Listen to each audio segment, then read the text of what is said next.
The comparison chart filled the display wall, and Dr. Thessenvor's fronds curled so tight they ached. Every apex predator species in the Coalition database formed a neat column on the left, maximum pursuit time before thermal failure. The bars clustered between 15 and 40 minutes. Predictable, biological, sane. The right column held a single entry, Homo sapiens.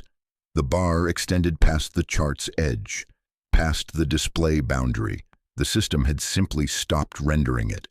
The file header pulsed amber, reclassification pending, persistence predator.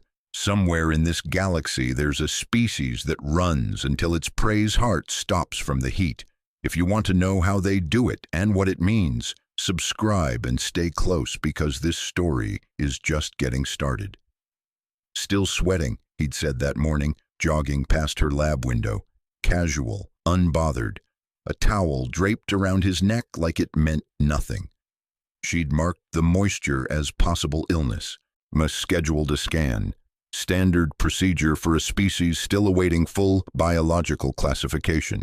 The scan room hummed at a regulated 22 degrees Celsius, comfortable for Kelvani, though Thesson kept her fronds retracted near the thermal vents regardless. Damon Asher sat on the examination platform, lean and wiry, that same towel looped around his neck. His skin glistened.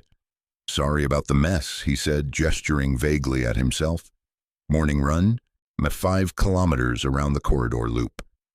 Thesson's stylus hovered over her datapad.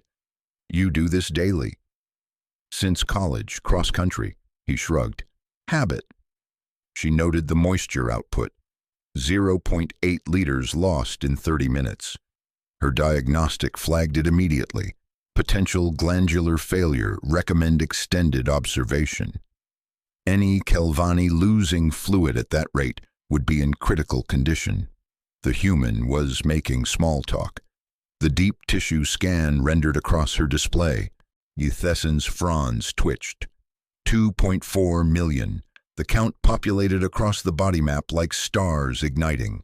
2.4 million eccrine glands distributed across nearly every surface of his skin, forehead, chest, back, limbs. A full-body network she had never seen in any coalition species. She cross-referenced the database.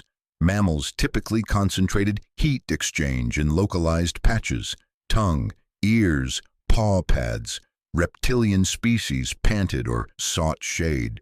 The Kelvani themselves relied on their fronds and strictly controlled environments. Nothing in the records showed full-body liquid cooling. "Mr. Asher," she kept her voice level, "I'd like to run an extended physical assessment, endurance monitoring. Would you be willing to run your corridor loop while connected to my instruments?" He grinned. "You want me to run more, Doc? You just made my day."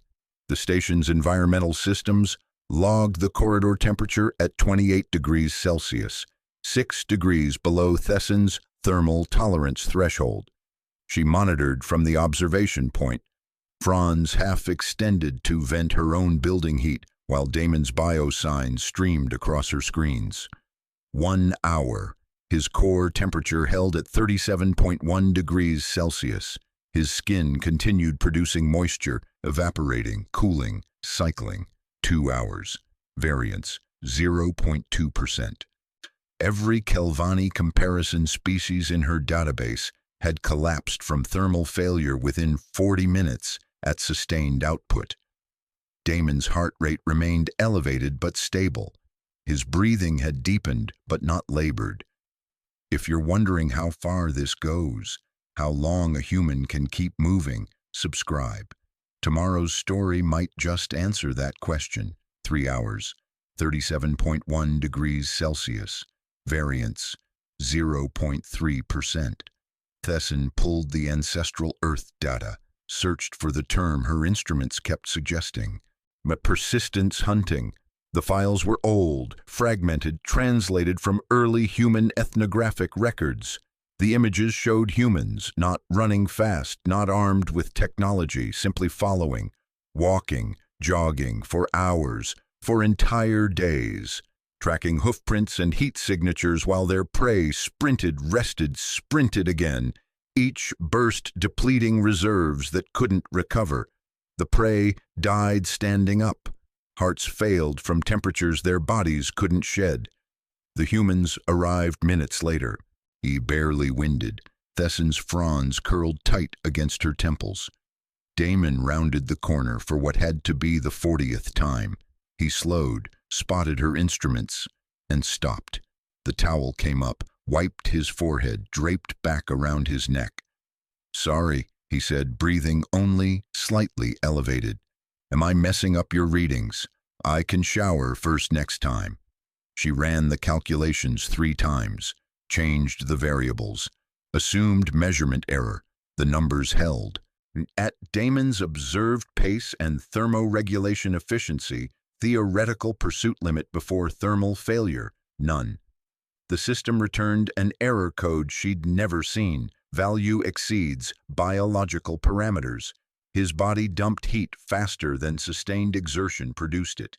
He could run until his legs gave out, until his joints failed, until he chose to stop. But he would not overheat. Thessen leaned back from her console. The lab's climate control hummed at its steady 22 degrees Celsius, and she was suddenly aware of how carefully her entire species had engineered their environments. Temperature-regulated stations, frond cooling architecture, strict exposure protocols. The human had evolved the solution internally. She opened a comparative analysis.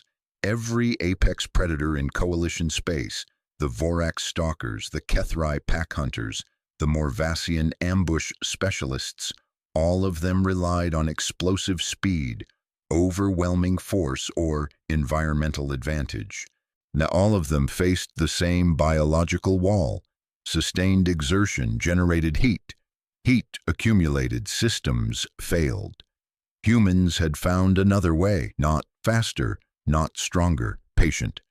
The ancestral data painted the picture in fragments.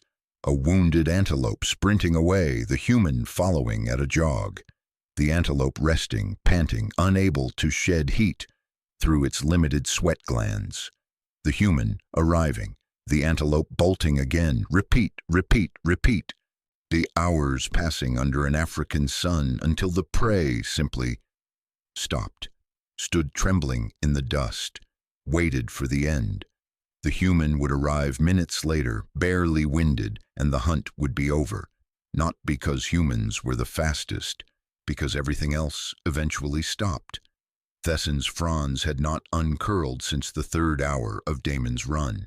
She recognized the sensation now. Not just thermal stress, not just data anomaly. Something older. Something her species had buried under climate control and careful architecture. Prey response. She opened the reclassification form, and now, in the quiet of the observation lab, her stylus moved across the datapad with a steadiness she did not feel. Species 471, Terran/Human. Reclassify from mid-tier endurance to apex persistence predator, Class 1 thermoregulation. She added the note her training demanded, subject unaware of classification significance. Recommend no disclosure. The comparison chart updated automatically. Damon's endurance bar extended across the display, 3 times past the nearest competitor, past the chart boundary, past the edge of the screen.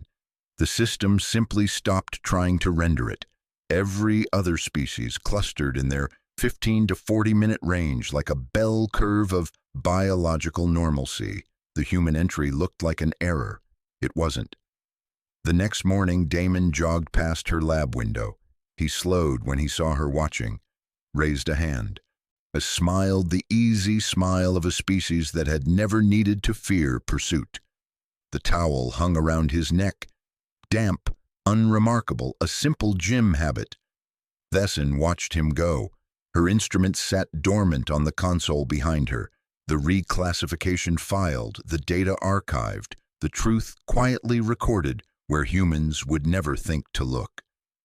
The towel disappeared around the corridor bend, evidence of 2.4 million sweat glands. evidence of the most efficient cooling system in the known galaxy, evidence of what happened when evolution solved the heat problem and created something that never needed to stop. Damon waved once more before vanishing from view. Thessen's fronds stayed curled. Outside the window, the station corridor stretched long and climate-controlled, and somewhere in her archived files, an endurance bar ran off the edge of the screen, still going, patient as time. So here's what I want to know. If humans don't realize what they are, what happens when they finally figure it out? Subscribe for tomorrow's story. I have a feeling the galaxy isn't done being surprised.